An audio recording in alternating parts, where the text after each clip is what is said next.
Election commission of India ऐसी ऐसी हास्यास्पद गंभीर बातें कर रही हैं जिसको देखकर पता लगता है कि देश का संविधान ये लोग कूड़े कचरे में डाल रहे हैं। हमारी नेत्री ममता बंदोपाध्याय ने कहा था कि बिहार से वोटर लाए जा रहे हैं, उनको बंगाल के वोटर लिस्ट में उनका नाम जोड़ा जा रहा है, लेकिन उन्होंने उसी समय यह बता दिया था।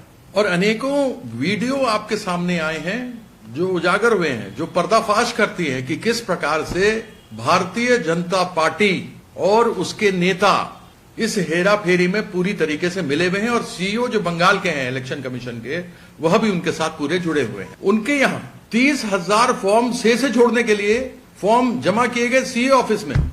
श्री वैनिश कुमार यानी श्री ज्ञानेश कुमार जो वैनिश कर रहे थे, पहले डिलीशन कर रहे थे फॉर्म 7 से, आजकल उनकी टीम फॉर्म 6 से एडिशन कर रही है। इसलिए सीईओ द्वारा 30,000 फॉर्म 6, जिसके बारे में मैं आपके सामने बात कर रहा था, कि आवेदनों पर विचार करना पूरी तरह से अवैध और सुप्रीम कोर्ट के आदेश के दायरे के बाहर है। यानी कि सुप्रीम कोर्ट के आदेशों का पूरी तरीके से अवमानना हो रहा है। अब मैं आपको कुछ उसके उदाहरण थोड़े से दे रहा हूं, मेरे पास बहुत सारे पड़े हुए हैं, सैकड़ों हैं, लेकिन उनमें से मैंने 5 विशेष रूप से आपके सामने निकाल करके लेके आया हूं जो रखना चाहता हूं।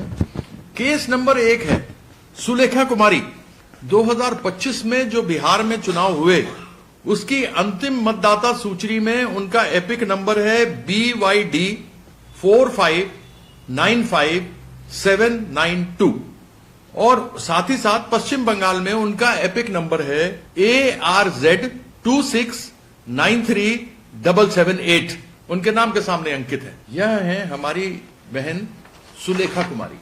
मतलब ये बड़ा मजेदार है। रमेश और उनका बेटा उमेश 2 बिहार निर्वाचन क्षेत्र AC असेंबली कॉन्स्टिट्यूंसी 108 और AC असेंबली कॉन्स्टिट्यूंसी 109 में डुप्लीकेट मतदाता के रूप में पंजीकृत है। वहां भी डुप्लीकेट मतदाता के रूप में पंजीकृत है और साथ ही पश्चिम बंगाल में भी नामित है। मतलब देखिए क्या खेल है इलेक्शन कमीशन का, बीजेपी कमीशन ऑफ इंडिया का, कि रमेश और उमेश बाप और बेटे बिहार के 2 असेंबली कॉन्स्टिट्यूंसी में है, 108 असेंबली कॉन्स्टिट्यूंसी और 109 असेंबली कॉन्स्टिट्यूंसी में उस नाम को बदल डाला। ये है परमेश्वर, जिनका नाम आपको शुरू में बताया, रामेश से बन गया, रमेश से बन गया परमेश्वर।